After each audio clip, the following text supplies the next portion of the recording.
আর কতদিন? মানে বুঝলাম না, সেই যে তা তো 10-12 বছর তো হয়ে গেল নাকি? 15 বছর আমিন ভাই। 15 বছর দুজনের একসাথে কোনো কাজই হচ্ছে? দুজনের একসাথে কোনো কাজই হচ্ছে না। ইনফ্যাক্ট আমিন ভাই, আমরা দুজন একসাথে যত কাজ করেছি আজ পর্যন্ত, প্রত্যেকটা কাজ কিন্তু সুপার হিট। যে আমরা দুজন এই পর্যন্ত যত কাজ করেছি, ফুল নেব না অস্ত্র নেব, হীরাচুরি পান্না, এই ফুল নেব না অস্ত্র নেব এই গানটা মনে আছে? এখনো মাঝে মাঝে যখন দেখি সোশ্যাল মিডিয়াতে। গানটা কি জানি? বিধি তুমি বলে দাও আমি কার। দুটি মানুষ একটি মনের দাবি। সত্যি তাই। মানে এখনো যারা প্রেম করে, প্রেম খেয়ে যে একটু যদি ছেঁকা টাকা খায়, ওরা কিন্তু এখনো এই গান গায়। আচ্ছা, আবার কি একসাথে কাজ করা যায় না নাকি? কি মনে হয়? প্রায় ফেসবুকে দেখি অনেকে লেখালেখি করে যে সাকিব ভাই, আমিন ভাই আপনারা একসাথে কাজ করবেন। চলেন শুরু করে দেই। আচ্ছা, ইমিডিয়েট কিছু করা যায় না?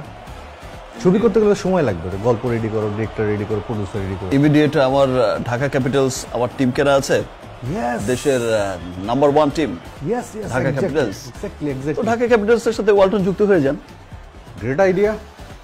ঢাকা হচ্ছে বাংলাদেশের রাজধানী, 1 নম্বর সিটি। ওয়ালটনের সবসময় ক্রিকেটের সাথে আছে, তো সো হোয়াই নট আমরা একসাথে কাজ করি। হ্যাঁ চলেন স্টার্ট করি। আমার মনে হয় একসাথে কাজ করলে এবার বিপিএল একটা ধামাকা হয়ে যাবে। একদম ঢাকা ক্যাপিটালসও চ্যাম্পিয়ন হবে ইনশাআল্লাহ। ইনশাআল্লাহ। ইয়েস। সো আর দেরি কেন, চলো চুক্তি সাইন করে দেবে। হ্যাঁ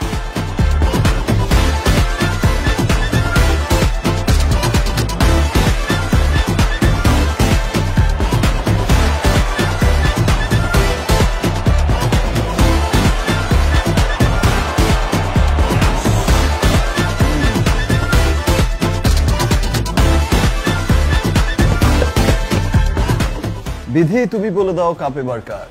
কেন ঢাকা ক্যাপিটালস ছাড়া আবার কার? ঢাকা ক্যাপিটালস একসময় দেশ ছেড়ে সারা বিশ্বে নাম ছড়িয়ে পড়বে, যেমন ছড়িয়ে পড়েছে ওয়ালটন স্মার্ট ফ্রিজের নাম সারা বিশ্বে। জমে উঠতে শুরু করেছে বিপিএল এর 11তম আসর।